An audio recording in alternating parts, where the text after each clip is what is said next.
Good morning my dear student. आज हम लोग मेटल कटिंग में लेक्चर सीरीज 9 को डिस्कस करेंगे।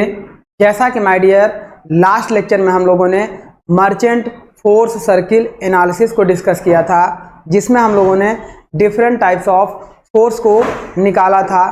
तो आज हम लोग क्या करेंगे डियर, उसी से रिलेटेड आगे बढ़ेंगे और कुछ न्यूमेरिकल प्रॉब्लम को सॉल्व करते हुए कुछ और थ्योरी जो हमारी बची थी, जैसे हमारी स्टेबलर थ्योरी बची थी, ली एंड शेफर थ्योरी बची थी, अर्नेस्ट एंड मर्चेंट थ्योरी बची थी, तो उनको भी हम लोग कंप्लीट करेंगे। तो चलिए डियर, आज के टॉपिक में हम लोग क्या करेंगे, कुछ मर्चेंट फोर्स सर्किल से रिलेटेड जो हमारे प्रीवियस एग्जाम में क्वेश्चंस आए हुए थे उनको सॉल्व कर लेते हैं और देन आफ्टर हम लोग आगे बढ़ते हैं।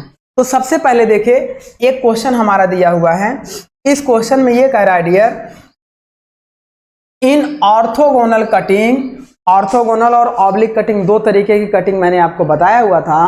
तो यहाँ पे ऑर्थोगोनल कटिंग से क्वेश्चन है, in orthogonal cutting test on mild steel. Mild steel की अगर हम कटिंग कर रहे हो, वर्क पीस माइल्ड स्टील का हो, देन कटिंग वेलोसिटी 40 मीटर पर मिनट है।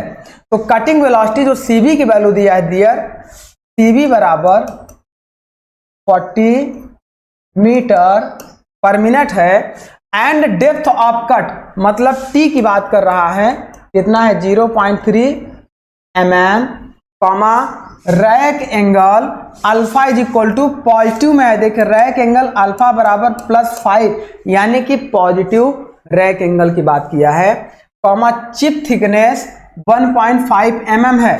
1.5 मतलब T1 अगर इसे हम मान लें, T2 इसे मान लें 1.5 mm। देन कटिंग स्पीड नहीं सॉरी कटिंग फोर्स FC बराबर कितना है 900 न्यूटन। जो कटिंग फोर्स लग रहा है 900 न्यूटन का लग रहा है, कॉमा थ्रस्ट फोर्स मतलब FT की वैल्यू है dear 450 newton and using Merchant analysis the fraction angle during machining.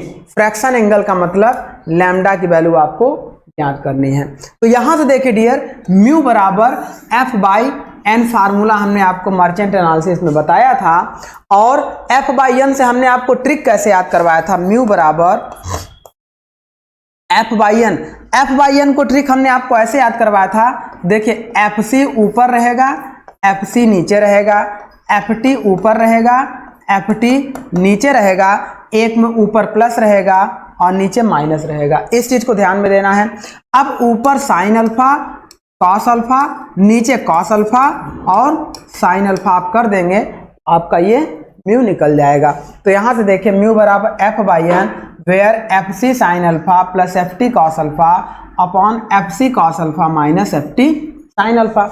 अब हमें देखिए FC की वैल्यू कितना दिया है डियर, FC की वैल्यू है 900 न्यूटन।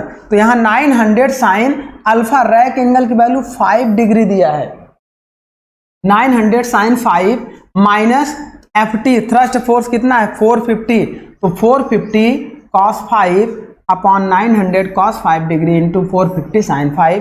टोटल सॉल्व करने पे म्यू की वैल्यू आएगी डियर 0.614। देन आफ्टर अब हम अगर देखें लैम्डा बराबर tan इनवर्स म्यू, लैम्डा बराबर tan इनवर्स म्यू होता है, क्योंकि हम लोग ये जानते हैं म्यू बराबर tan लैम्डा वेयर लैम्डा बराबर फ्रैक्शन एंगल होता है। अब इसे हम चाहे तो बीटा भी कर सकते हैं, म्यू बराबर tan बीटा या लैम्डा दोनों आपका फ्रैक्शन एंगल होता है। जो हमारा ये फ्रैक्शन फोर्स लग रहा था, फ्रैक्शन फोर्स पे नॉर्मल फोर्स लग रहा था, इसके बीच रिजल्टेंट था, तो ये जो एंगल बनेगा इसे आप चाहे बीटा कहिए चाहे लैम्डा कहिए। अब यहाँ से अगर हम बीटा बराबर या लैम्डा बराबर निकालेंगे तो tan इनवर्स म्यू की वैल्यू 0.614 आ गई। तो tan इनवर्स 0.614 करेंगे तो ये हमारा आ जाएगा 31.5। इसका मतलब हमें क्या निकालना था, using Merchant analysis fraction angle during machining. तो इतना डेटा देने के बाद केवल फ्रैक्शन एंगल निकालना था, जो कि कितना आ गया 31.5 डिग्री आ गया। आगे बात करते हैं नेक्स्ट क्वेश्चन की डियर। अगला क्वेश्चन इस तरीके से दिया था, in orthogonal cutting test the cutting force and thrust force were observed to 1000 newton and 500 Newton.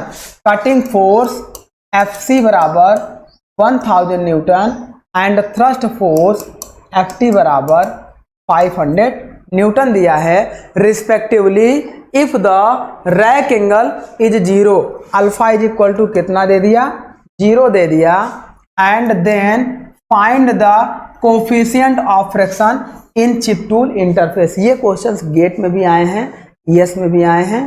तो इस तरीके से अब ये म्यू बराबर हम लोग ये जानते हैं डियर F/N, और ट्रिक हमने आपको बताया है, पहले FC फिर FC फिर FT और FT, और साइन ऊपर पॉजिटिव नीचे नेगेटिव, एक बार साइन अल्फा कॉस अल्फा, फिर उसके बाद cos alpha sine alpha. FC की वैल्यू आपका दिया है 1000, साइन 0 प्लस FT की वैल्यू आपका दिया है 500 कॉस 0 अपॉन FC की वैल्यू देखिए दिया है, सॉरी FC की value 1000 cos 0 plus minus 500 sine. अब ये जानते हैं हम लोग साइन 0 का मान 0 होता है, कॉस 0 का मान 1 होता है। तो यहाँ से ऊपर से सॉल्व करेंगे तो ऊपर आएगा 500 इंटू 1 अपॉन कॉस 0 का मान 1 होता है, यानी कि 1000 इंटू 1 माइनस ये 0 हो गया, तो 500 अपॉन 1000 यानी कि 1/2 बराबर ये कितना हो जाएगा, म्यू की वैल्यू कितनी आएगी 0.5।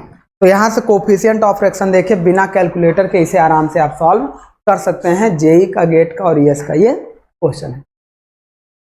देन बस ये है कि आपको ये वाला जो हमने कहा था सबसे वेरी वेरी इंपॉर्टेंट फार्मूला है मर्चेंट एनालिसिस में, इसे आपको जरूर याद रखना है। अब ये हमारा हो गया कटिंग फोर्स और थ्रस्ट फोर्स के बीच में रिलेशन, हमने वहां से आपको बता ही दिया था FS और FN बराबर है ना। ये हमारा हो गया था मर्चेंट एनालिसिस से, हमने आपको देखे स्ट्रेस बराबर क्या होता है डियर, फोर्स अपॉन एरिया होता है। अगर हम स्ट्रेस इन मशीनिंग की बात करें तो हम ये जानते हैं stress is equal to force upon area के होता है, इस चीज को ध्यान में रखना है। फोर्स अगर हम कटिंग फोर्स की बात करें तो शियर एरिया, देखिए एरिया बराबर क्या होता है AS अपॉन साइन फाई के। एक्चुअल का जो एरिया हम निकालना चाहते हैं ये 5 डिग्री पे होता है, तो ये वाला जो शियर प्लेन एरिया अगर हम निकालना चाहते हैं तो ये हमारा होता है AS अपॉन साइन फाई के होता है। चाहे तो आप इस फार्मूले को भी याद करके जाइएगा, shear stress is equal to FC upon AS upon sine phi, या FC sine phi upon AS होता है, FC sine phi upon AS के है। Area of this plane upon shear angle into ये हमारा होता है। ये हो गया हमारा, है ना। इसको सॉल्व करेंगे, FC sine phi upon AS होता है। FC की वैल्यू जब आप रखेंगे तो FT tan 90 minus lambda plus alpha sine phi upon AS होता है। इसे टोटल सॉल्व करने पे देखिए शियर स्ट्रेस की वैल्यू ये आती है, एरिया बराबर B इंटू टी के होता है, इंटू ये हमारा होता है FT FF यानी कि feed force tan 90 minus lambda plus alpha sine phi upon B into T के होता है। अब हम shear stress on shear plane अगर निकालना चाहें तो shear stress is equal to, shear plane पे क्या है, शियर प्लेन पे shear force upon shear area हो जाएगा। तो शियर फोर्स आपका FS की वैल्यू कितनी रहेगी, tan 90 minus 5 minus lambda plus alpha upon BT। ये फार्मूले आप चाहें तो याद करके जा सकते हैं। अभी तक इससे क्वेश्चन नहीं बना है, मे भी हो सकता है आगे बन सकता है। तो ये हमारा हो गया, लेकिन वर्क डन तो आपको पढ़ के जाना है कि मेटल में जब हम लोग वर्क डन करते हैं तो देखिए ये मेटल कटिंग हम लोग कर रहे हैं, ये मेटल को हम लोग कट कर रहे हैं, यहाँ से मेटल शियर होकर आगे बढ़ रहा है। तो अब टोटल वर्क डन बराबर क्या होगा, work done in shear plus work done in chip. जितना शियर में वर्क डन लगेगा प्लस जितना चिप में वर्क डन लगेगा, ये हमारा टोटल वर्क डन हो गया। तो W बराबर work done in direction of velocity of cutting is equal to, देखो W बराबर वर्क डन बराबर फोर्स इंटू वेलोसिटी को होता है।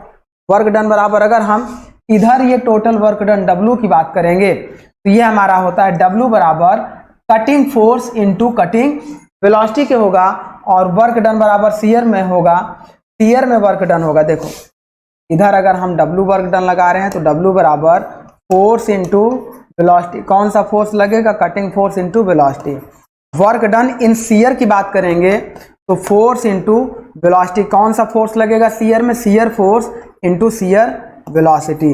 वर्क डन इन चिप की अगर बात करेंगे तो फोर्स इंटू वेलोसिटी। अब फोर्स में कौन सा फोर्स लगेगा? चिप फोर्स लगेगा। चिप फोर्स जिसे फ्रिक्शन फोर्स कहते हैं इंटू चिप वेलोसिटी। ये हम बात करेंगे चिप यानी कि फ्रिक्शन फोर्स। ये हमारा हो गया।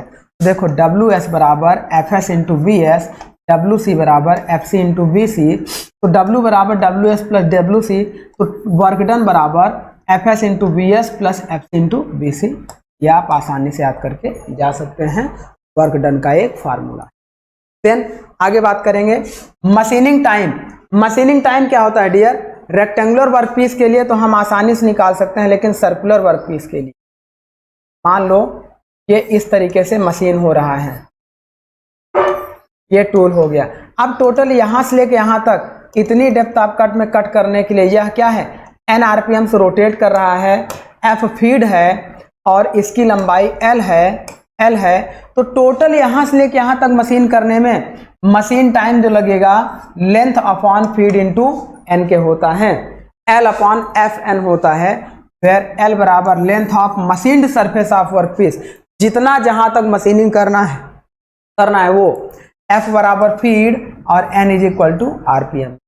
अब इसके बाद स्टेप टर्निंग अगर हमें करनी है, स्टेप टर्निंग का मतलब जैसे मान लीजिए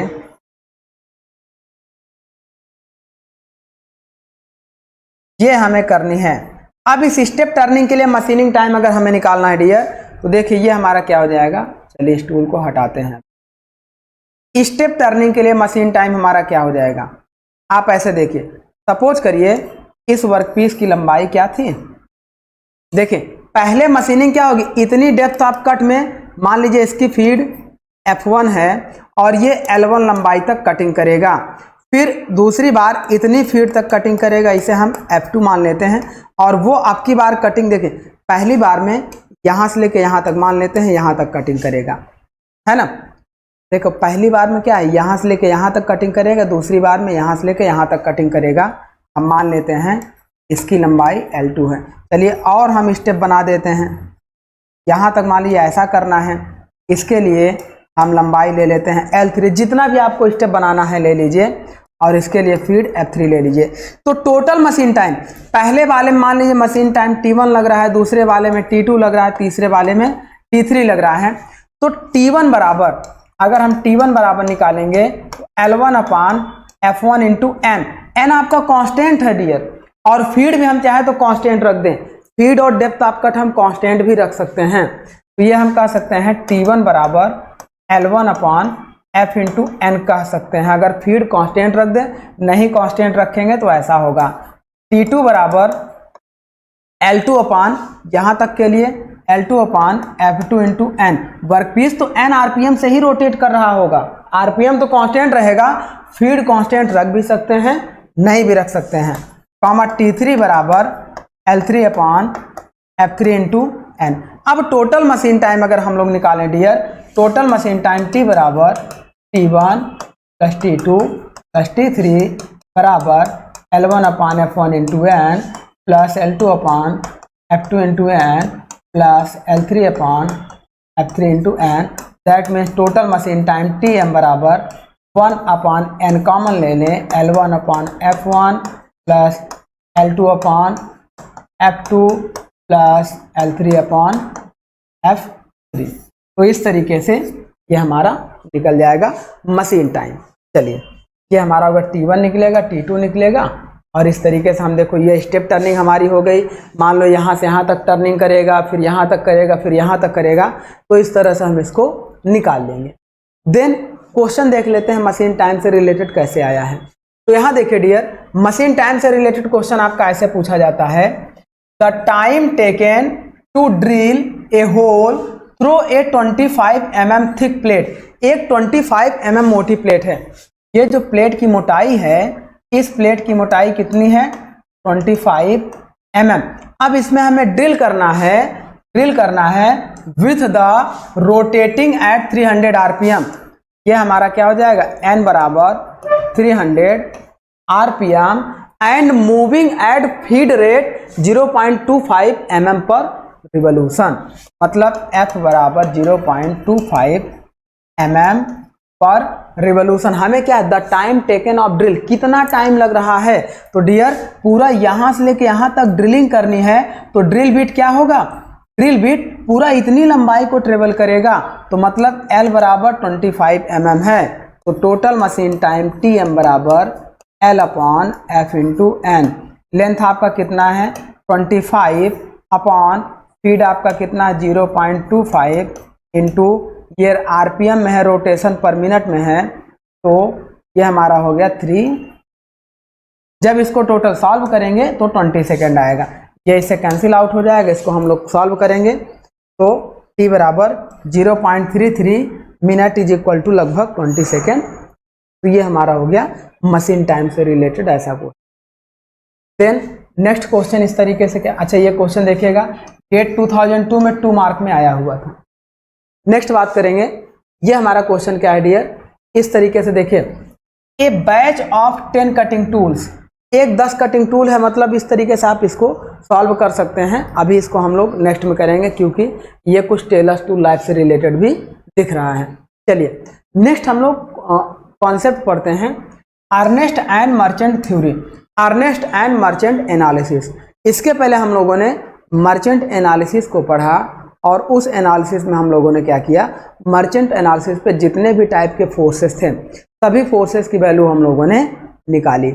अब इसमें हम लोग क्या करेंगे dear, Ernst and Merchant analysis का बस सीधे फार्मूला आपको याद रखना है, 2φ प्लस बीटा माइनस अल्फा बराबर π/2, या इसको हम लोग ऐसे भी पढ़ते हैं 2φ प्लस बीटा माइनस अल्फा बराबर 90। दोनों फार्मूले आपको याद रखने हैं। ज्यादातर ये फार्मूला आता है where φ is equal to shear angle, φ is equal to shear angle, beta is equal to fraction angle, fraction angle, इसी को लैम्डा भी हम लोग पढ़ते हैं 2φ प्लस लैम्डा माइनस अल्फा बराबर π/2। लेकिन वो मेंशन करेगा where φ is equal to shear angle, lambda is equal to fraction angle and alpha is equal to rake angle, वो मेंशन करेगा। अब इसको, ये हमारा हो गया, इस तरीके से लैम्डा के फॉर्म में भी आ सकता है। अच्छा एक चीज और समझिएगा, 2φ प्लस लैम्डा माइनस अल्फा बराबर कॉट इनवर्स के भी दे सकता है। एक बार ये क्वेश्चन भी पूछा गया है, कॉट इनवर्स के भी पूछा गया है। कॉट इनवर्स के में आपका क्या होगा, के is the machining constant which is depend upon material of workpiece and tool. तो ये मशीनिंग कांस्टेंट दिया रहेगा, इसके लिए फार्मूले में क्वेश्चंस भी आते हैं, लेकिन अभी केवल हमें ये फार्मूला ध्यान में रखना है। तो पहला formula Ernst and Merchant theory का, अर्नेस्ट एंड मर्चेंट थ्योरी पूछेगा, जब भी देगा तो कहेगा अर्नेस्ट एंड मर्चेंट थ्योरी के लिए फार्मूला क्या होगा। अभी आगे इस पे हम लोग क्वेश्चन भी करने वाले। तो ये हो गया आपका। नेक्स्ट बात करेंगे dear, Ernst and Merchant analysis के बाद ली एंड शेफर थ्योरी। एक आपका ली एंड शेफर, जैसे अर्नेस्ट एंड मर्चेंट के लिए क्या था, 2φ प्लस बीटा माइनस अल्फा बराबर π/2, 2φ प्लस बीटा माइनस अल्फा बराबर π/2 था। सेम उसी तरीके से ली एंड शेफर थ्योरी के लिए होता है φ प्लस बीटा माइनस अल्फा बराबर 45, या φ plus beta minus alpha is equal to π/4 होता है, जिसे हम लोग φ बराबर निकालते हैं अगर, तो ये π/4 minus beta plus alpha by 2 भी होता है, जिसे कहते हैं स्टेबलर theory.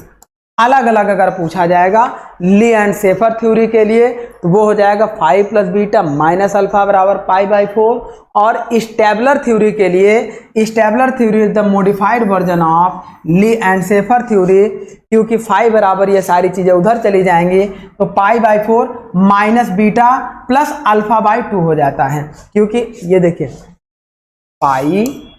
Plus beta minus alpha बराबर π/4, ये होता है dear Lee and Shaffer theory के लिए। अब स्टेपलर इसी का मॉडिफाइड वर्जन होता है, बस थोड़ा सा मॉडिफाइड किया जाता है। क्या मॉडिफाइड होगा, देखो पाई बराबर π/4, ये इधर जाएगा तो माइनस बीटा प्लस अल्फा हो गया, लेकिन मॉडिफाइड इसमें क्या किया गया, φ बराबर π/4 माइनस बीटा प्लस अल्फा को हाफ कर दिया गया, रैक एंगल को आधा कर दिया गया, तो हमारा शियर एंगल निकलेगा। इसी को हम लोग कहते हैं स्टेबलर थ्योरी। ये हो गया Ernst and Merchant theory, Lee and Shaffer theory and Stabler theory. अब इससे रिलेटेड देखिए क्वेश्चंस कैसे आते हैं वो देख लीजिए। ये कह रहा है dear in a typical metal cutting operation using a cutting tool positive rake angle 10 degree, मतलब alpha is equal to 10 degree. हाँ, alpha is equal to 10 degree, यहीं पे देख लीजिए। चलिए, alpha is equal to 10 degree, it is as observed that shear angle was 20 degree, phi बराबर 20 degree है। JEE में क्वेश्चन आया हुआ है।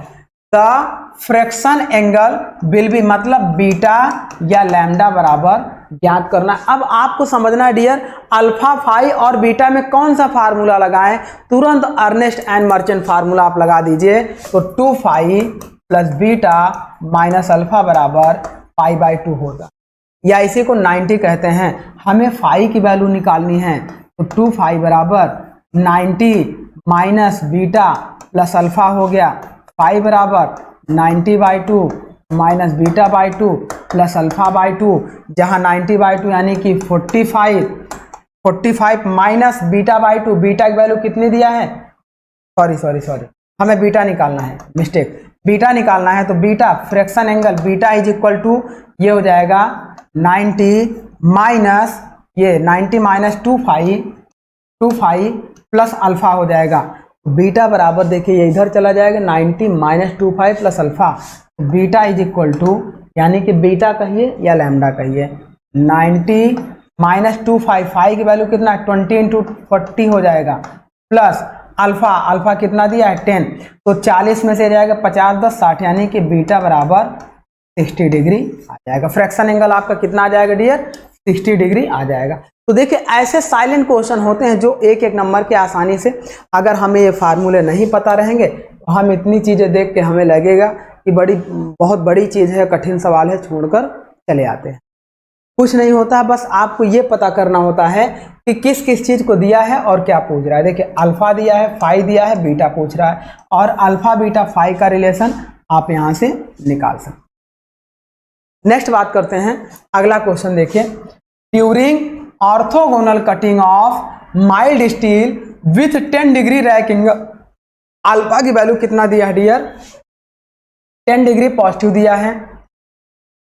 Angle tool the chip thickness ratio R बराबर दिया है 0.4 and this shear angle phi बराबर निकालना है। अब देखिए जहां आर और फाई की वैल्यू की बात करो और अल्फा, आर फाई अल्फा, तुरंत आप देखिए फाई बराबर tan inverse r cos alpha upon 1 minus r sine alpha का फार्मूला आप लगाएंगे। इसी फार्मूले से आपको निकल जाएगा tan इनवर्स आर की वैल्यू 0.4 cos अल्फा की value 10 upon 1 minus 0.4 into sine. अगर ये जे में देगा जहां कैलकुलेटर अलाउड नहीं होगा तो वहां पे अल्फा की वैल्यू क्या है, 10 और 20 डिग्री नहीं देगा, 45 डिग्री या 30 डिग्री देगा, जिससे आप साइन 30 साइन 45 साइन 60 का मान आसानी से याद करके जाते हैं, आपको पता होता है। तो आप क्या करेंगे, कैलकुलेट करके निकाल लेंगे। ये तो क्या है कि ये वाला क्वेश्चन आपका गेट में आया था, वहाँ कैलकुलेटर अलाउड होता है, गेट 2001 2 मार्क में आया था, इसीलिए अल्फा की वैल्यू 10 डिग्री दे दिया। तो आपके एग्जाम में अगर आएगा तो ये ऐसा एंगल देगा जैसे cos 30 डिग्री, तो आपको उसकी वैल्यू पता है, आप रख के कैलकुलेट। टोटल इसे सॉल्व करेंगे तो फाई बराबर आएगा 22.94 डिग्री। ये हो गया आपका। अब देखिए एक मोस्ट इंपॉर्टेंट टॉपिक शुरू होता है dear, tool signature. Tool signature आपका शुरू होता है। बेसिकली टूल सिग्नेचर हम लोग देखे डियर दो सिस्टम पे पढ़ते हैं, होते तो कई हैं लेकिन हम लोग दो सिस्टम पे पढ़ते हैं। एक पढ़ते हैं एएसए सिस्टम और एक पढ़ते हैं ओआरएस सिस्टम। एएसए का मतलब होता है dear American standard analysis, American standard analysis system, और ORS का मतलब होता है orthogonal rake system. Orthogonal rake system. देखिए डियर, चाहे ASA हो चाहे ORS हो, 7 एलिमेंट इसमें भी होंगे और 7 एलिमेंट इसमें भी होंगे। 7 एलिमेंट में 6 एंगल होते हैं, 6 एंगल प्लस 1 आपका नोज रेडियस होता है। नोज रेडियस आपका एंगल में नहीं होता है, वह किस में होता है डियर? MM में होता है। ये मैंने लास्ट में भी आपको बताया था जब नोज रेडियस पढ़ा रहे थे। सेम इस तरीके से इसमें भी 6 एंगल होते हैं और एक नोज रेडियस होता है। 6 एंगल प्लस एक नोज रेडियस होता है। तो ये हमारा होता है 7 एलिमेंट होंगे। जहां भी आपको ये कह दे कि ORS सिस्टम में 7 एलिमेंट होंगे या 7 एंगल होंगे, तो एंगल वाला गलत हो जाएगा, क्योंकि 6 एंगल होंगे और एक नोज रेडियस होता है। नोज रेडियस MM में होता है, यह एंगल में नहीं होता है। अब हम बात करेंगे कि कौन कौन से 6 एंगल होते हैं, और नोज रेडियस तो सबसे लास्ट में होता ही होता है। तो उसके लिए हम लोग क्या करेंगे डियर? देखिए, tool signature, basically tool signature is a numerical method of identification of tool. यह टूल को पहचानने का एक न्यूमेरिकल मेथड होता है, जिसमें हमारा 2 टाइप का होता है, ASA system and ORS। ASA system में भी 7 एलिमेंट होंगे, ORS में भी 7 एलिमेंट होंगे। ASA का मतलब अमेरिकन सिस्टम एनालिसिस, ऑर्थोगोनल का मतलब, ORS का मतलब ऑर्थोगोनल रैक। अब हम लोग क्या करेंगे डियर? इसी को पढ़ेंगे। इसके पहले एक ट्रिक आपको बताते हैं, याद करने का ट्रिक। हम लोग पहले पढ़ेंगे ASA के लिए। फर्स्ट ASA आता है, देन ORS आता है। आप ट्रिक से भी ऐसे पढ़िएगा।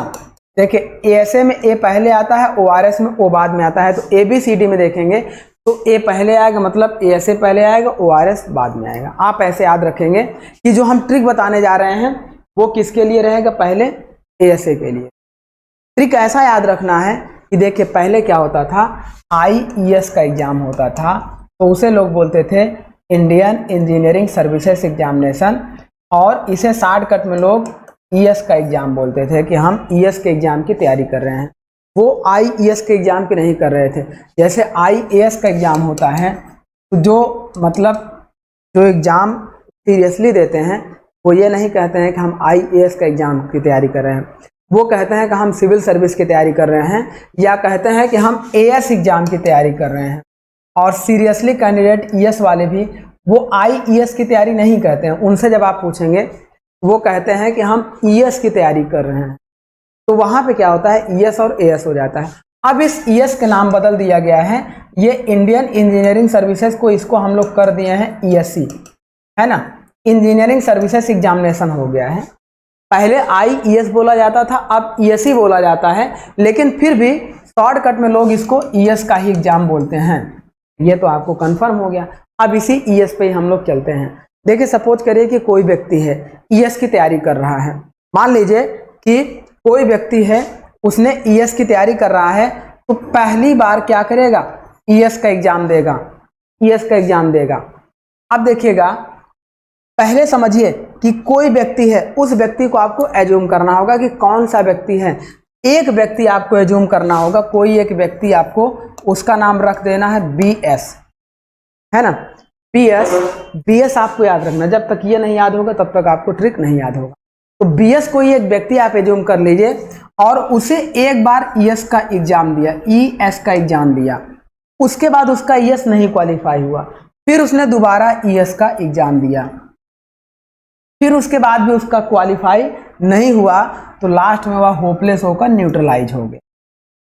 देखिए, कोई BS व्यक्ति था, उसने एक बार ES का एग्जाम दिया, फिर दोबारा ES का एग्जाम दिया, फिर भी नहीं निकला, तो न्यूट्रलाइज हो गया, होपलेस।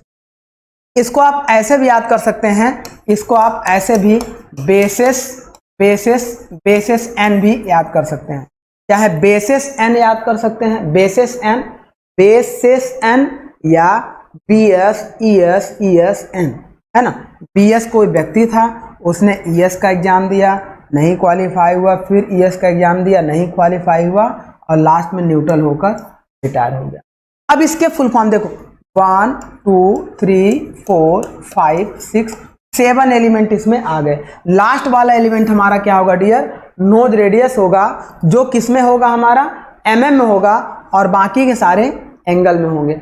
अब इसमें हमें क्या करना है कि देखो 7 में ये जो 6 हो गए, इस 6 में क्या होता है, 2 रैक एंगल होते हैं, 2 हमारे कटिंग एंगल होते हैं, 2 कटिंग एंगल होते हैं, और 2 हमारे रिलीफ एंगल होते हैं। अब 2 रैक एंगल कौन कौन से होते हैं, बैक रैक एंगल और साइड रैक एंगल होते हैं। कटिंग एंगल हमारे कौन कौन से, देखो ये हमारे बैक रैक एंगल, ये होते हैं बैक रैक एंगल और side rake angle. Back rake angle को अल्फा बी से, साइड रैक एंगल को अल्फा एस से डिनोट करते हैं। कटिंग एंगल आपके 2 होते हैं, पहले देखिए साइड कटिंग, ये साइड कटिंग एज एंगल है ना, side cutting edge angle psi s, and end cutting edge angle psi e, end cutting edge angle हो गया। चलिए तो ये हमारा हो गया। अब इसके बाद रिलीफ एंगल में आपके क्या होते हैं, एक होते हैं साइड रिलीफ एंगल और एक होते हैं इंड रिलीफ, ये हमारे होते हैं 2 एंगल। तो अब इसमें हमें ये पता करना है डियर कि कौन सा रैक एंगल, जैसे देखिए बैक रैक, आपको यहाँ से बैक रैक एंगल तो दिखाई दे रहा है कि बी से बैक रैक एंगल मिल जाएगा, लेकिन ये साइड इंड आप कंफ्यूज हो जाएंगे। तो कौन सा साइड रखेंगे कटिंग एंगल, कौन सा साइड रखेंगे रिलीफ एंगल। तो उसके लिए एक ट्रिक हमने आपको बताने चल रहे हैं। रेलवे में आपने पढ़ा होगा RRC, जैसे RRB का आप एग्जाम देते हैं वैसे ही RRC का एग्जाम देते हैं। RRC का मतलब होता है रेलवे रिक्रूटमेंट सेल, सेम उसी तरीके से इसको हम लोग पढ़ेंगे। तो फर्स्ट R आपका होता है रैक, सेकेंड R आपका होता है रिलीफ, एंड नेक्स्ट आपका होता है cutting. Rack relief cutting, RRC, rack relief cutting. अब देखें फर्स्ट R के 2 पार्ट, सेकेंड R के 2 पार्ट और कटिंग के 2 पार्ट। ये आपको इस तरीके से ट्रिक बैठाना है। मतलब 7 एलिमेंट के लिए BS कोई बॉडी था, वह ES का एग्जाम दिया, फिर दोबारा ES का एग्जाम दिया और नहीं क्वालिफाई हुआ तो न्यूट्रलाइज हो गया। अब उसके बाद 7वां तो आपको नोज रेडियस पता ही है, लेकिन इन 6 को 2-2 में डिवाइड करने के लिए RRC का ट्रिक लगाइए। और RRC के ट्रिक में आपको ये लगाना है कि पहले पे R फिर C। अब पहले R में क्या है, रैक रिलीफ और कटिंग, ये जरूर आपको याद रखना है। देखो अब आप सोचोगे कि सर अगर हम इसको रिलीफ और इसको रैक एग्जाम में याद कर लें तो क्या सही रहेगा, नहीं सही रहेगा। फिर आप कहेंगे सर हम कैसे याद करें, तो आप ऐसे याद रखिएगा। अल्फ़ाबेट में देखो R सेम है, लेकिन यहाँ A है, यहाँ E है, A पहले आता है, E बाद में आता है। अगर अल्फ़ाबेटिकल देखें तो RA, इसका पोजीशन पहले आएगी, इसकी पोजीशन बाद में आएगी जब भी आप रखना चाहेंगे। और ये C वाला तो C से कटिंग आपको दिखाई दे ही रहा है। तो RRC से आपको क्या मिलेगा, रैक रिलीफ कटिंग। अब आप 100% इसका पूरा नाम बता सकते हैं कि जब ये दोनों रैक एंगल हो गए डियर, तो अब आप देखो B से बैक रैक एंगल हो गया, S से साइड रैक एंगल हो गया। सेकेंड वाले पर रिलीफ एंगल है तो ये हो गया इंड रिलीफ एंगल, E से इंड रिलीफ एंगल, S से साइड रिलीफ एंगल। फिर इसके बाद कटिंग एंगल हो गया तो ये हो जाएगा इंड कटिंग एज एंगल, ये हो जाएगा साइड कटिंग, और लास्ट में नोज रेडियस। देखिए कितनी आसानी से हम इसको याद कर सकते हैं। पहले BS ES ES N रखेंगे, अब BS को RRC में तोड़ देंगे, रैक रिलीफ कटिंग। अब ये रैक जो पहला 2 पार्ट होगा, back rake angle side rake angle, relief में end relief angle side relief angle, और कटिंग में end cutting edge angle side cutting edge angle, and nose, ये हमारा हो जाएगा। अब इसके बाद देखिए डियर, ये हमारा ट्रिक हो गया। तो इसको आप आसानी से याद करिएगा। ये पहला जो ट्रिक होगा वो किसके लिए हमने आपको बताया, ऐसे के लिए। अब एक ऑर्थोगोनल के लिए भी ट्रिक आप देख लीजिए। ऑर्थोगोनल के लिए ट्रिक केवल आप इतना देखिएगा, देखें आपको बस याद रखना है, सिस्टमेटिक याद रखने के लिए आई मतलब मैंने और अल्फा एन ने, ऐसे देखिए आई और अल्फा एन ने मिलकर सी मतलब देखा लैम्डा और एन को, ऐसे याद रखिएगा। आई देखें आप ऐसे याद रखिएगा, आई मतलब मैंने और अल्फा एन ने, क्योंकि आपको सिस्टमेटिक ही याद रखना है तभी आप समझ पाएंगे। एग्जाम में सिस्टम से ही क्वेश्चन आता है। सिस्टम से क्वेश्चन ऐसे आएगा 6, 5, 11, 15, 18, 3 कहेगा इसमें साइड क्लियरेंस एंगल की वैल्यू कितनी होगी। जब आपको पोजीशन ही नहीं पता है कि साइड क्लियरेंस एंगल किस जगह पे होता है तो आप कभी नहीं बता पाएंगे, छोड़ के चले आएंगे बहुत ही हलवा क्वेश्चन को। तो ये हमारा हो गया। अब देखिए आई और अल्फा एन ने मिलकर एस डबल ई सी मतलब देखा किसको, लैम्डा और एन को। हमने और अल्फा एन ने मिलकर देखा लैम्डा और एन को। I and alpha N C lambda N, ये जरूर आपको याद रखना है। अब यहां से याद रखना है तो एन आपका नोज रेडियस हो गया, फिर दो भागों में बांट दीजिए। ट्रिक वही रखिए आर आर आर आर। अब आप देखिए कि सर आर आर सी हो गया, तो पहले वाले में आर में तो इंक्लाइनेशन एंगल आ गया। आपने कहा था साइड रिलीफ एंगल या एंड रिलीफ एंगल, तो ऐसा कुछ नहीं डियर, आपको केवल आई से इंक्लाइनेशन एंगल याद रखना है बस। यहां ये आर केवल इसके लिए बताएगा कि अल्फा एन बराबर normal rack angle, normal rack angle. और अब नेक्स्ट आर आपका क्या होगा, रिलीफ, रैक रिलीफ। रिलीफ का मतलब side relief angle, end relief angle, और कटिंग का मतलब इंड कटिंग एज एंगल। और ये यहाँ साइड कटिंग एज एंगल की जगह लैम्डा होगा, लैम्डा बराबर 90 माइनस साई होता है, जो साइड कटिंग एज एंगल का कंप्लीमेंट्री एंगल होता है, पूरक कोण होता है, इसी को बोलते हैं अप्रोच। अब यहां से इसे भी याद हो गया होगा आपको कि आई और अल्फा एन ने मिलकर सी एच डबल ई सी मतलब देखा लैम्डा और एन को। तो ये इस तरीके से इसको याद रखना। तो ये ट्रिक आपका हो गया डियर। देखिए ट्रिक आपका कैसे बनाया है, जैसे R R C, rake relief cutting. Rake में आप क्या होगा, back rake angle, side rake angle. Relief दो तरीके के होंगे, side relief angle, end relief angle. Cutting दो तरीके की होगी, side cutting edge angle, end cutting edge. Then ये हम लोग अब क्या है कि पहले जैसे देखिए एएसए पे एक बार रिपीट कर दे रहे हैं। एएसए सिस्टम में हम लोग क्या करते थे, हम लोग करते थे बीएस, बॉडी ने बीएस कोई व्यक्ति था वह एक बार ईएस का एग्जाम दिया, फिर दोबारा ईएस का एग्जाम दिया और नहीं निकलने पर न्यूट्रलाइज हो। अब यहाँ आर आर सी लगाएंगे तो आर आर सी। अब आर का मतलब रैक, रैक रिलीफ और cutting. Back rake angle, side rake angle, end relief angle, side relief angle, end cutting edge angle, side cutting edge angle and nose radius. Next ORS system पे जब हम लोग देखेंगे, ORS में क्या हम लोग लगाएंगे, आई और अल्फा एन ने मिलकर एस डबल ई, हमने देखा किसको देखा, लैम्डा और एन को। यहाँ पे भी आर आर सी लगाएंगे। अब आर आर सी का मतलब ये हो जाएगा, ये तो एमएम में रहेगा ही रहेगा और बाकी सब डिग्री में रहेगा। आर का मतलब हो गया आई इंक्लाइनेशन एंगल होता है, इंक्लाइनेशन एंगल जो हमने आपको बताया था टूल कितना ऊपर इंक्लाइंड हो जाएगा। अल्फा मतलब रैक एंगल। अब ये रैक के बाद रिलीफ हो गया तो ये side relief angle, end relief angle, ये हो जाएगा इंड कटिंग एज एंगल, और ये अप्रोच एंगल हो गया, approach angle. Approach angle lambda बराबर 90 माइनस साई होता है, यह साइड कटिंग एज एंगल का कंप्लीमेंट्री एंगल मतलब पूरक कोण होता। तो ये हमारा हो गया डियर, इस तरीके से ओआरएस का हो गया और इस तरीके से एएसए सिस्टम का हो गया, जिसे हमें बस यही ट्रिक से याद रखना। अब देखिए क्वेश्चन कैसे आते हैं डायरेक्ट इस पे। देखिए क्वेश्चन आपके ऐसे आते हैं डियर। पहला क्वेश्चन आपका है the number of element on tool signature of ASA system. Element की बात किया है, एंगल की नहीं बात किया है। देखिए टूल सिग्नेचर में टोटल कितने एलिमेंट होते हैं, यह क्वेश्चन आपका देखिए आंसर तो होगा 7। अब आपको तुरंत पता हो गया क्योंकि अभी जस्ट हम लोगों ने पढ़ा।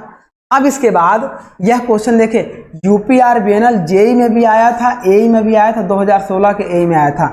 टीजीपीएससी मतलब Chandigarh public service commission assistant engineer 2014 के एग्जाम, CIL कोल इंडिया लिमिटेड 2017 में आया है। उत्तराखंड पब्लिक सर्विस कमीशन एई 2007 में आया है। नागालैंड पीएससी में 2016 और 2017 दोनों में आया। देखिए ये क्वेश्चंस तो जेई में भी आया है, एसएससी जेई में भी आया है ना, यूपी ट्रिपल एससी में भी आया है। कहीं पे भी आप जाएंगे तो ये क्वेश्चन आपको मिलेगा। जल निगम में भी आया है, जल निगम जेई में भी आया है। तो ये देखिए कितना आसान था।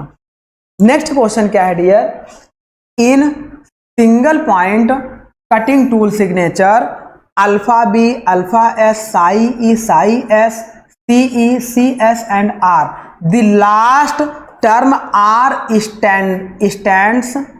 स्टैंड नोज रेडियस इन, जो लास्ट वाला टर्म है ये कह रहा है नोज रेडियस है, यह किसमें होगा।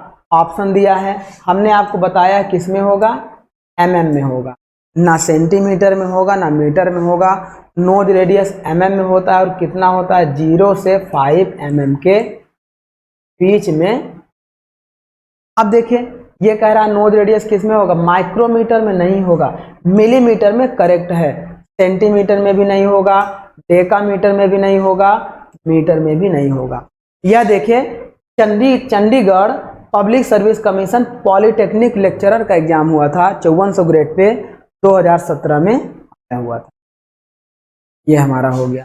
देन देखिए जेई के क्वेश्चन से, जेई में खूब आते हैं, ये जेई के क्वेश्चन है, जेई में भी आया है, एई में भी आया है। तो ये क्वेश्चन है dear, which of the following correct for Ernest and Merchant theory.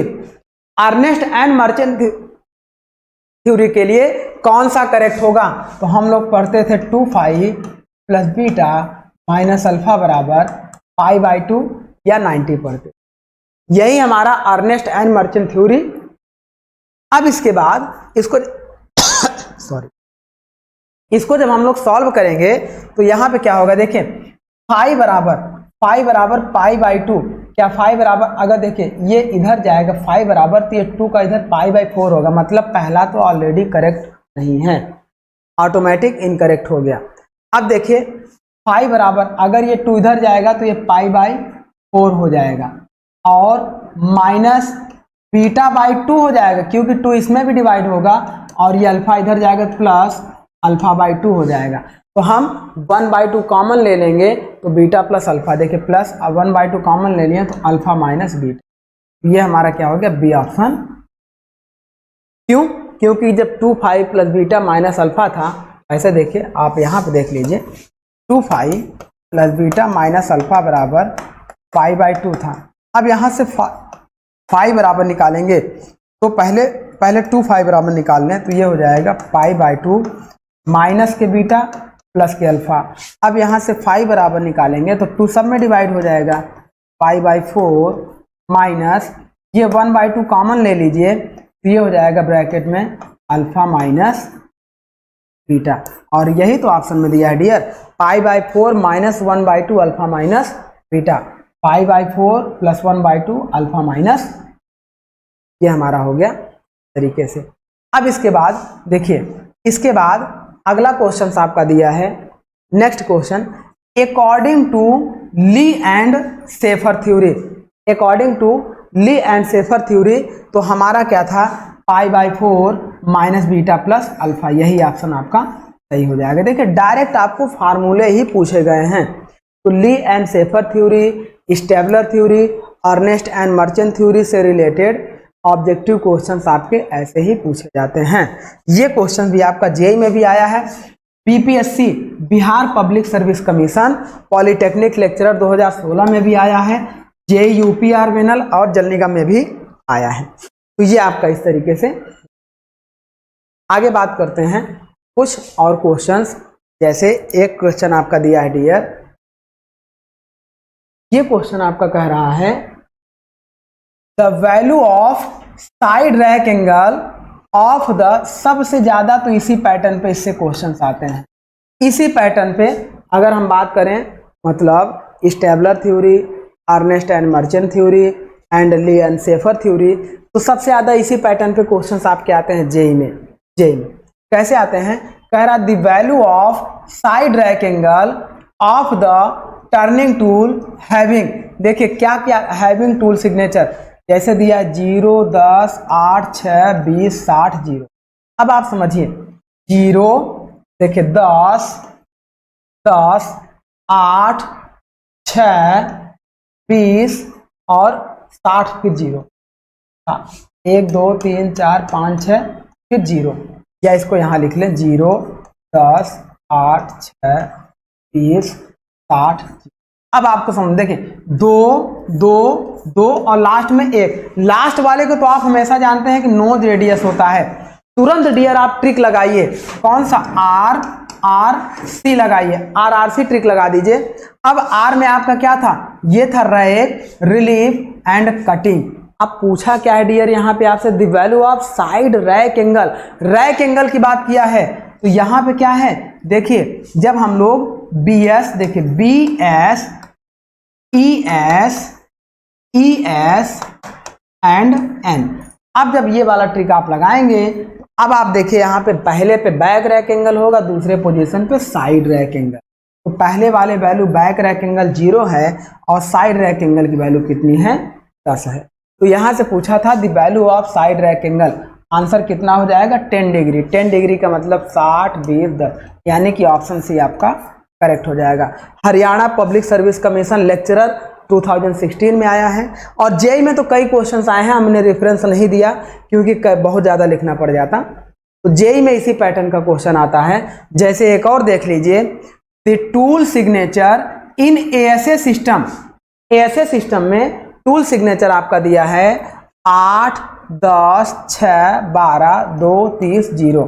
तो जब आप इसको क्या करेंगे डियर, जब आप इसको ऐसे सॉल्व करेंगे, देखिए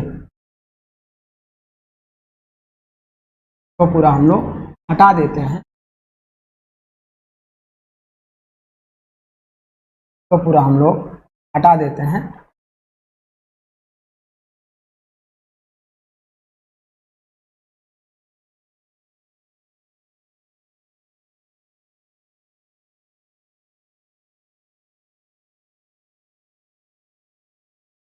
देखिए अब ये क्वेश्चन आपका क्या है, 8, 10, 6, 8, 10, 6, 12, 2, 30 और 0।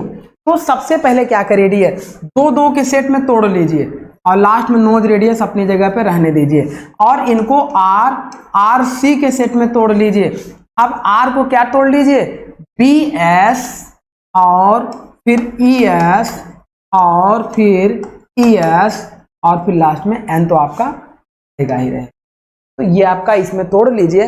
अब कोई भी क्वेश्चन पूछेगा, पहले पोजीशन पे बैक रैक एंगल 8 डिग्री है, साइड रैक एंगल 10 डिग्री है, क्योंकि पहला रैक है, ये रैक है, दूसरा रिलीफ है, तो end, E for end relief angle 6 degree है, साइड रिलीफ एंगल 12 डिग्री है, end cut edge angle 2 degree है, side cutting edge angle 30 degree है, और नोज रेडियस आपका 0 है।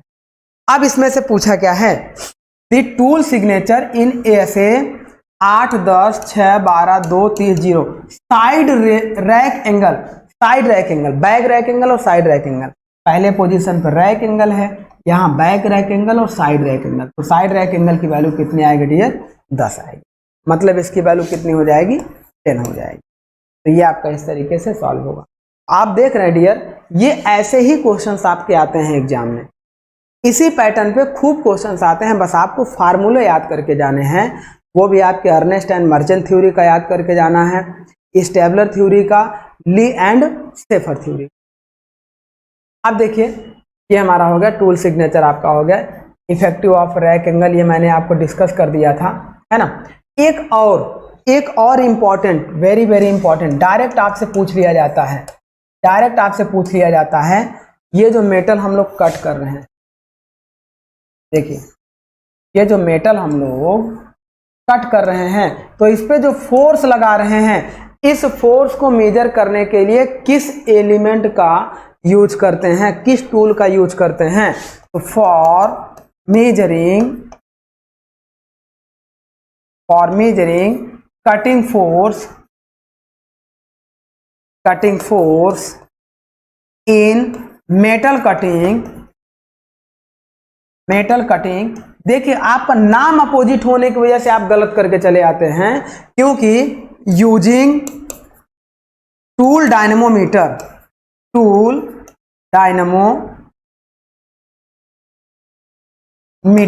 अब आपको लग रहा होगा, जहां आप डायनेमोमीटर देखते हैं तो आपको लगता है कि सर डायनेमोमीटर है तो क्या इसका हम लोग यूज करेंगे फोर्स को मेजर करने के लिए? आपको लगता है कि डायनेमोमीटर तो पावर मोटर को चलाने के लिए यूज किया जाता है, बिजली को जनरेट करने के लिए।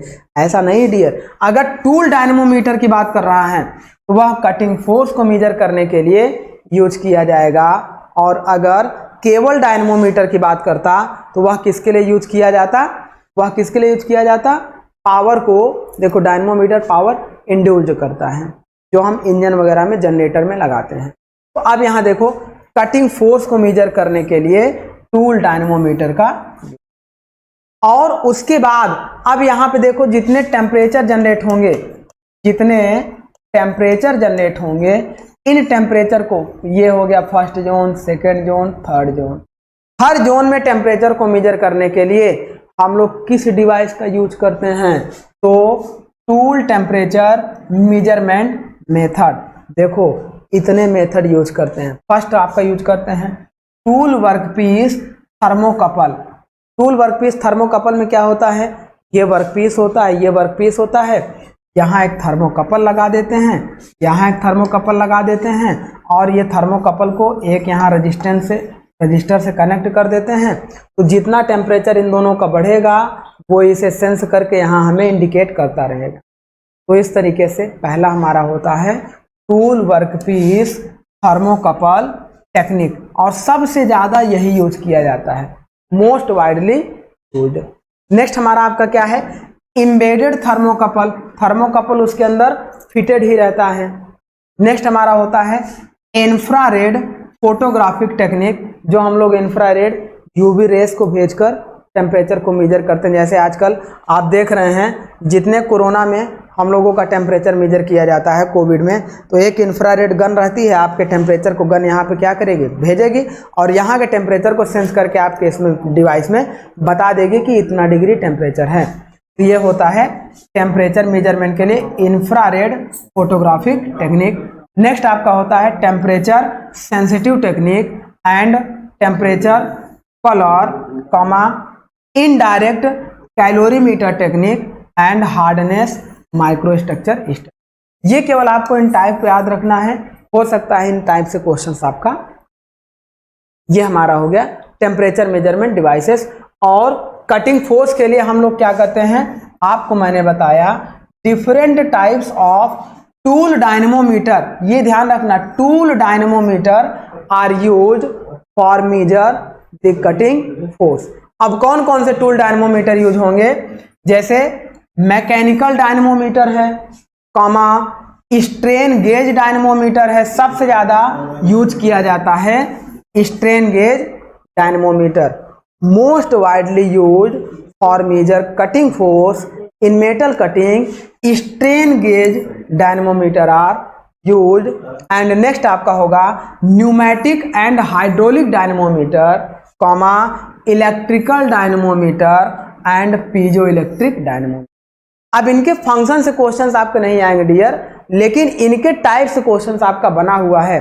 पहला क्वेश्चन तो यही बना हुआ है कि कटिंग फोर्स को मेजर करने के लिए किसका यूज करते हैं? तो एक ऑप्शन आपको टूल डायनेमोमीटर मिलेगा और 3 और ऑप्शन मिलेंगे। ये क्वेश्चंस कई बार पूछा गया है, ये आपके लिए इंपॉर्टेंट है। और इसके क्लासिफिकेशन से अभी तक नहीं बना है, हो सकता है बन जाए कि डायनेमोमीटर के टाइप अगर पूछ ले तो ये इनके टाइप होते हैं।